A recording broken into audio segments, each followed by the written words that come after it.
Hello everybody and welcome back to Gone Home. It's been a little bit since we played. Well, for you guys it hasn't been, but for me it has been. Oh god.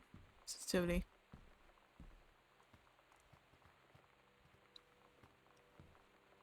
Alright, we're going to the library to find a secret entrance.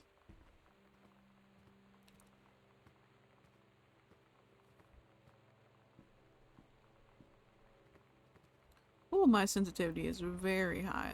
There we go. Yeah. Where was it?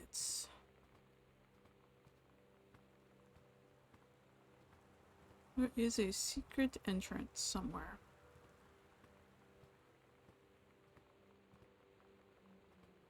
In the library, right?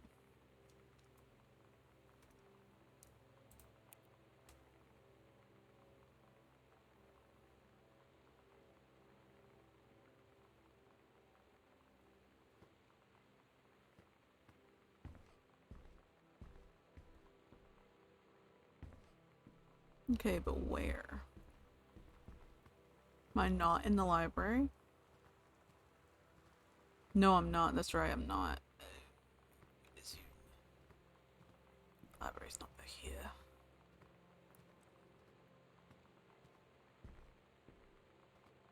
Right, it's through here.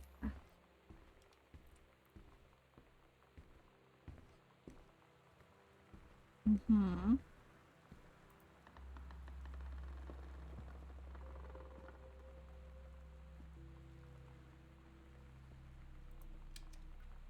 Okay. Interesting.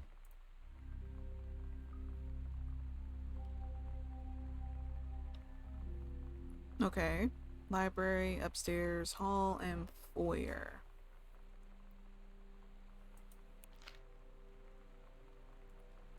Right. So we have to go find all of them, I'm guessing?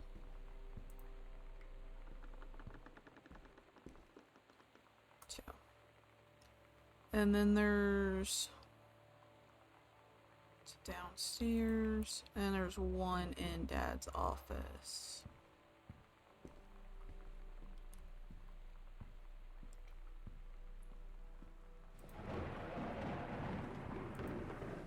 Interesting. Interesting.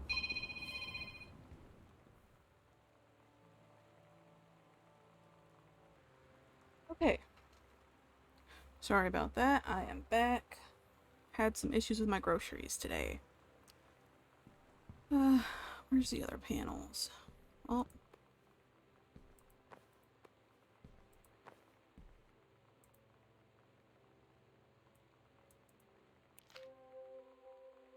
At Todd's brother's place after the show, there was only a futon to sleep on, so Lonnie and I shared it. The lights went out. I was turned toward her. My eyes started to adjust, and then I could see she was looking at me, too. In the dark, she smiled. My heart was beating so fast. I rolled over. I felt so, I don't know, nervous? After a minute, she put her arm around me and was so close and whispered in my ear, "I really like you." I just nodded my head, and I really hope she could tell. I really hope that she meant what I think she did. Oh. I felt like a shook-up can of soda ever since. I hope we have the chance to talk before I explode. Oh, that's so cute. October 29th. I wonder if that means. Okay. There's one outside of Dad's office.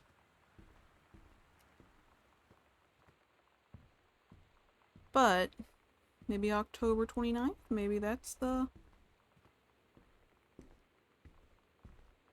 somewhere.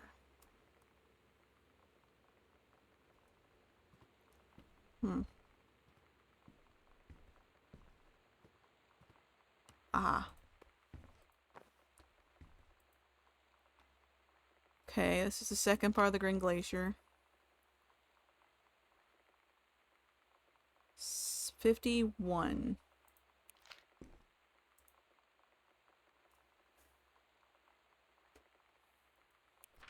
Allegra and her scouting party peered down warily through the dense canopy of rustling leaves from their perch high in the forest branches. Mere feet away, sunlight shone brightly off the inner ice walls of the glacial basin in which the forest grew. It was a strange sight indeed, such lushness juxtaposed with the frigid ice formations. Allegra leapt forward without hesitation, bounding through the high branches. The first mate had been captured by the Green Glacier's Amazonian tribe. His life hung in the balance. We have to hurry, Allegra's party followed behind, moving quietly as the breeze through the greenery. Allegra landed in a clearing and shouted, "Stop!" She saw the Queen Amazonian, up on her pedestal, reaching for the lever that would drop her first mate into the vat below. She shouted no and flung her saber at the Amazon's reaching hand, but it was too late. The first mate screamed as he fell towards the water, then splashed down, and was eerily silent. Allegra looked on, frozen in fear and remorse. She had been a moment too late. But then from the vat something began to emerge. A head of dark brown hair, just like the first mate's. Then the shoulders and sleeves of his coat, soaking wet. But as the figure stood in the water poured down, Allegra saw the first mate had changed. He was no longer a man at all, in fact. Damn it.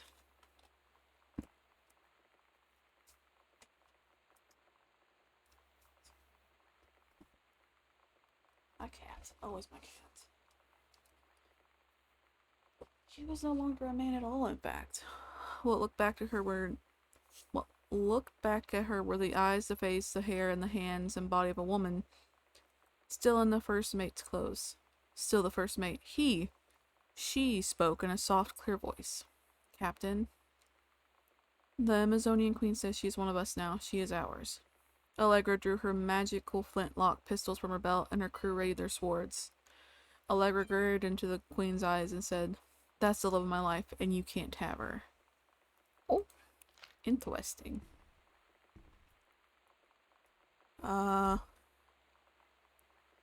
So we have half of it.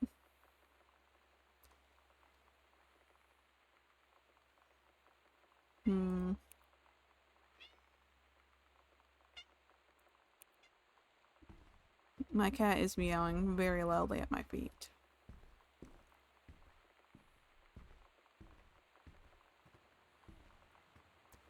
Okay. We go down here.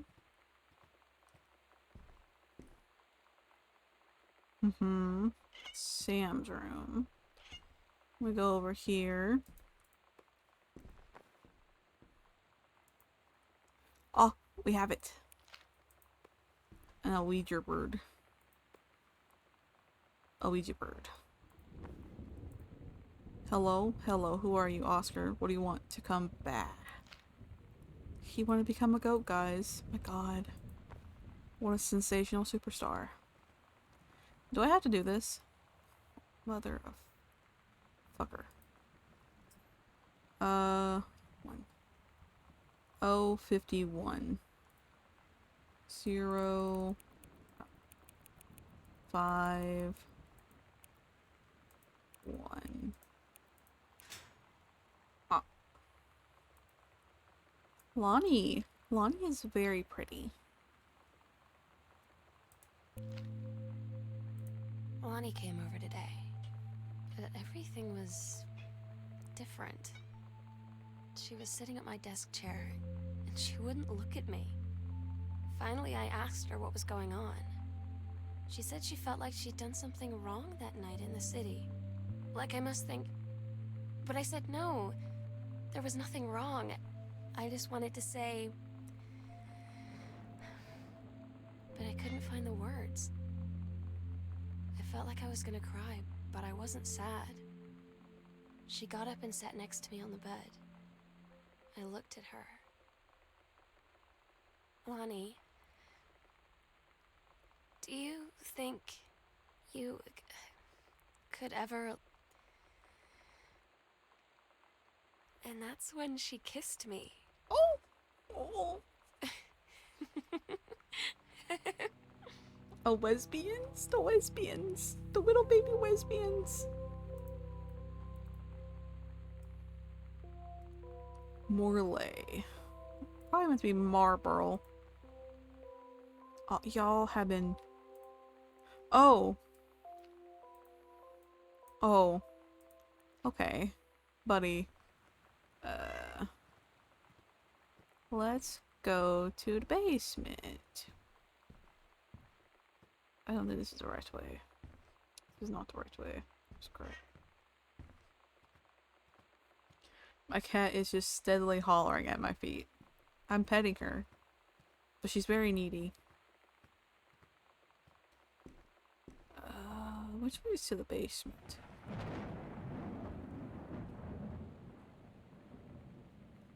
Past Dad's office. Not very good at following maps, to be honest. I'm pretty dumb when it comes to maps.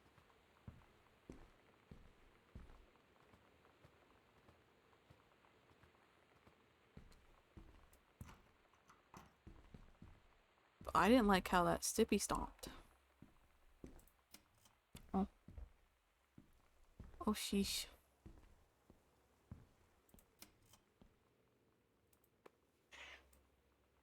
Chips.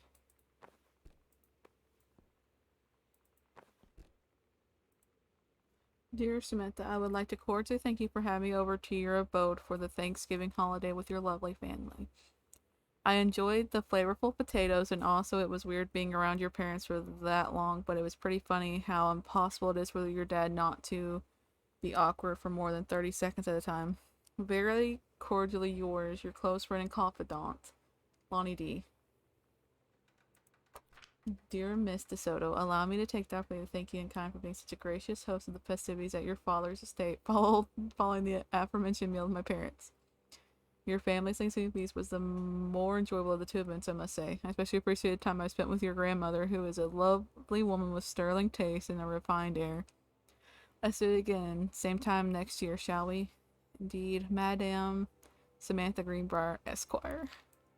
What a bunch of nerds, quite frankly. What a bunch of loser nerds. My best friend and I totally didn't do stupid things like that. Look at that. That's so cute. It's different now. I mean, we still hang out all the time like before. But now when no one else is around, well, you know. Oh. So you could say we're dating. But it's secret. Secret dating? I don't know. I mean, I guess that's the real difference. Now when we get off the phone or go home for the night, or it's just quiet and we're alone, we say I love you. Oh, it's so cute. Little baby. Little baby. What a little baby. My old sex ed assignments. Miss Holly, if you don't calm your little booty down. If you bite me, I'm gonna bite back. I warn you. That seems like a fire hazard. Quite frankly. Reed College. Samantha Greenbrier. Oh. She got accepted. I'm so stupid sometimes. I was telling Lonnie that I got into my college summer program thing, and I was all making plans like, you should come visit me, stay in my dorm room. But she said, Sam, I ship out on June 6th. I was like, ship out? To where? She said, to basic training. What did you think I was doing all that ROTC stuff for? I guess she's been planning to join the army right after high school since she was like 12. And I guess she's really going to do it. So I was like, after graduation, I'm just never going to see you again? She said, let's just have fun while we can. Oh, poor babies. Oh, that's so cute. Poor little babies. Dad's got his books all over the damn house.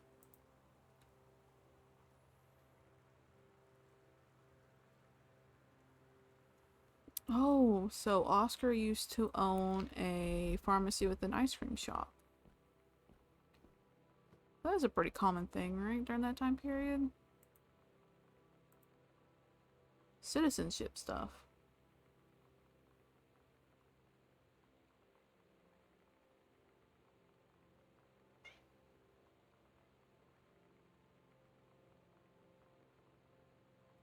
Hold on, I'm trying to read this to figure out where she's from.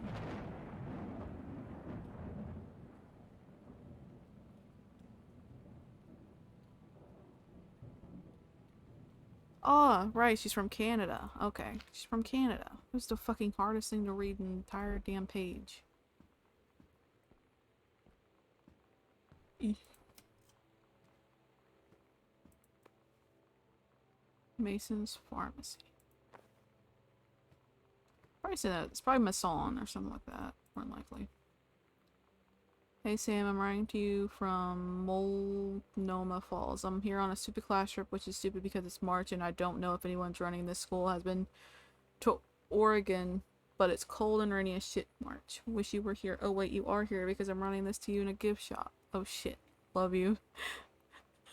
Oh. Oh. They tell you to stick with the group on field trips, Katie. There's a reason for that. Lonnie and I snuck off on the side paths at Multnomah Falls and got a little lost. Okay, a lot lost. Like, for hours. Right before the bus left, we found a trail and came running down the path, soaked and covered in mud, shouting for the bus not to leave. The school called home. Mom and Dad said, "You didn't get into trouble like this before you met that Lonnie girl." But I don't think they know about us. The kids at school, though, I'm really afraid that's a whole other story. Stick with the group, Katie. Stick with the group. Oh, Bubby. Poor little baby.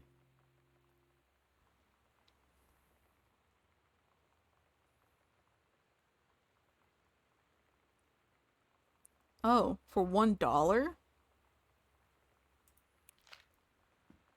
Something had to have happened. Quite frankly. Okay, so this leads somewhere, and the other one also leads somewhere.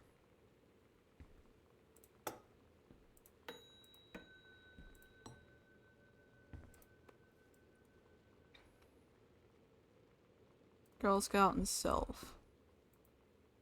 Samantha Greenbrier. They paid $80 for those.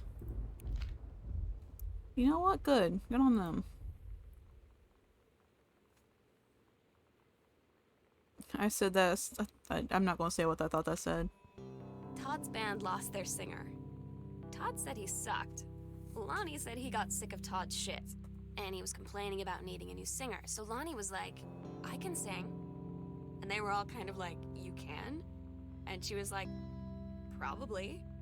But she's been rehearsing with them for like a week now. And I finally got to see them play in Todd's basement today. And she's actually really amazing. I feel so proud when she's on stage. It's incredible being in awe of someone you love. Oh. So everybody knows it's like a temporary situation till she ships out in June. But till then, I'm gonna be at every single show. Oh. Little babies. Okay. From Mexico. Dear Sam, today's Spanish lesson. Fly is a mosca. A hubcap is a tapacubos. Tapacubos. Sunbeam is a rayo del sol. And your love is tu amor. Well, I already knew that one. So happy you liked the drawing. I was thinking of us when I drew it. I knew you would be able to tell. You'd love Mexico, I think, probably. The nature here is totally different than back home. I keep thinking about Allegra and the first mate lost on a mysterious island where even the plants are out to get them. And I think of them out together out there in the wilderness together. And I start thinking of you again. I lie here in bed now. Can almost feel you. I've been trying to save it up for when we were together again. I haven't done a good job, okay? But I tried. Okay, enough about that. Your last letter got to me the day before we started driving back north. We'll be racing this letter home. If I get home first, you can read it together. And yes, I'm taking tons of photos. We'll have to spend so much time in the dark room. Aw, what a bunch of nerds. What a bunch of heckin' nerds. Oh. Oh, we can find the safe combination.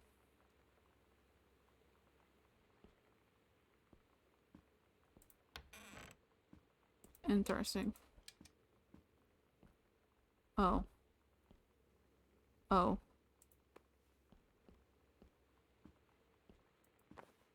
Interesting. Uh.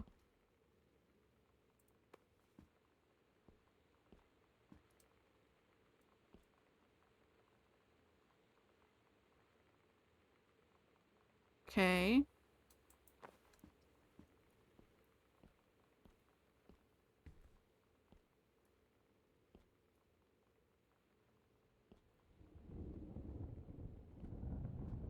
Is there anything of importance? No. Uh. Okay. I don't know. Slightly stressful. I don't like dark rooms. Ain't there... Okay. Okay.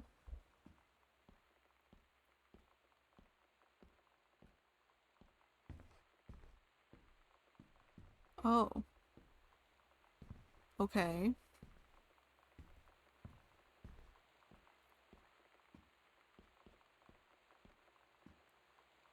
Brightmobile. Costumes, skeletons and devils, cheerleaders from the Smells Like Teen Spirit video, one girl dressed as Jackie Kennedy. The Psycho House Girl, the coolest stuff about being the Psycho House Girl. Cool thing number one, everybody in the hall thinks you don't know. They're looking at you and whispering as you walk past because I guess they haven't heard of Peripheral. That's a lie to mom and dad situation, but it was so worth it. The girl on stage were just so loud and real and awesome. Everybody was moving together like one huge tide of sound.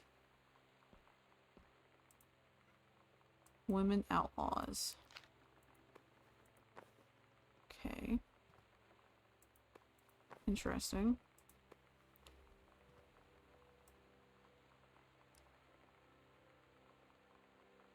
Heard enough, had enough, ready to join the revolution and take a stand against gross men and the patriarchy. Captain A Revolution Girl. Amazing. Have no idea what that was.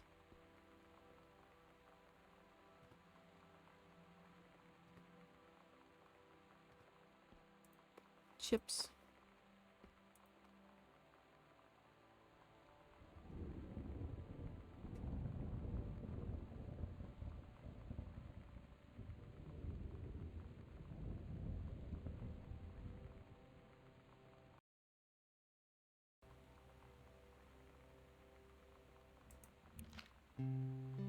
I don't get Lonnie sometimes. Like, her band, and our zine, and her hair, and everything are all anti-authority. But I watch her in JROTC, and she's doing drills in perfect formation, following orders, no question. And there's all this stuff in the news about don't ask, don't tell. Like, she's going to join the army and then have to lie about who she is? She said they don't need to know what they don't need to know. Like it was no big deal. This from the girl who trashed her locker to, like, defend my honor. I've learned when to stop arguing, though. I don't think Lonnie even gets Lonnie sometimes. Because y'all are some teenagers and you're kind of idiots.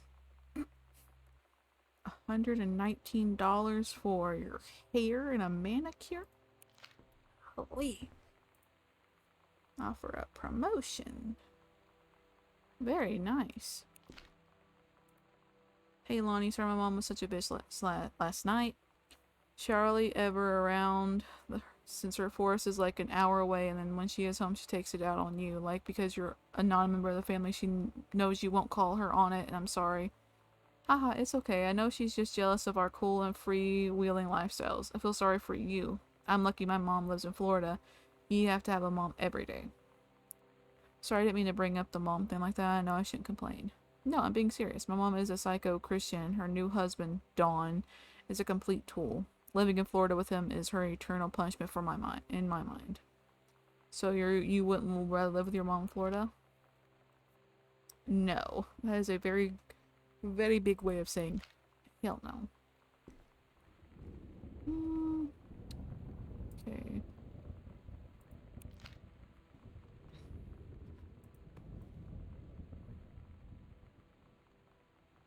Oh, Earth, Wind, and Fire.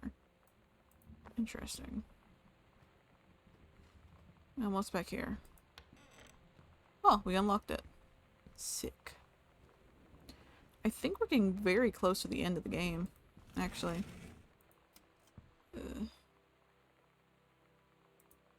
Sam, the skull was the coolest thing I found in Mexico, and it was like $3. I love it. Merry Christmas. Miss you. Oh, the sugar skull. It's from Lonnie. Why didn't you take it with her? I would've.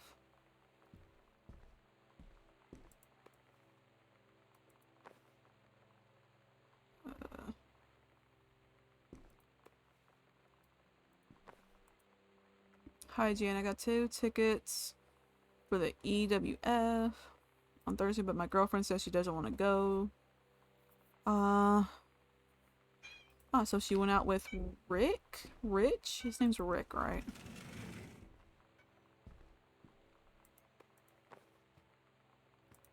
Open, open folder. Samantha Greenbrier, distributing inappropriate materials. Oh. And OSS. Sam, since you refuse to hear us out the afternoon, your mother and I are putting this in writing so that you are absolutely clear. You are grounded for the rest of the month from social and telephone privileges and from using your car for anything except going to and from school. We understand what you are going through, but we can't allow you to continue with this kind of behavior at school. And clearly, once your privileges have been reinstated, you can't be allowed to have your bedroom door closed while Lonnie is at the house. This is the last word of the matter. Get back on course so it doesn't have to happen again. I had an interesting talk with Mom and Dad tonight. One you were never gonna need to have. I mean, you've known, right? I've known. I've known since, like, She-Ra. Mom and Dad didn't, I guess. Oh, she had that kind of talk. They saw the zine and the stuff on the locker, and they were like, is there something we should know about you and Lonnie? And so here's the thing. I was prepared for them to be mad, or disappointed, or start crying, or something, but they were just in denial. You're too young to know what you want. You and Lonnie are just good friends. You just haven't met the right boy. It's a phase. That's what I didn't see coming. That they wouldn't even respect me enough to believe me. Well, joke's on them, because they're in for one very long phase. Poor Sam. It really does feel like Caitlin got the favoritism. While Sam was clearly not the favorite child. Kind of clear on that. This is where we're going to stop this episode right here. So we have finally got to see Lonnie and Sam get together, but Lonnie has to leave soon. Also, what a dick out of both of the parents, but neither one of them is supportive. Like, damn, at least I had my mom, but to have both your parents not on your side? I know a lot of people go through that, and I'm very sorry for that. But that's... this is starting to get into the real meat and potatoes of the subject, huh? Okay, I will see you guys in the next episode. If you like this, leave a like, leave a comment, subscribe. I do answer all comments. It might take a little bit because I do have a different schedule than most people do. I work the graveyard shift, so I'm up in the morning hours. So, but thank you so much for watching. Bye bye.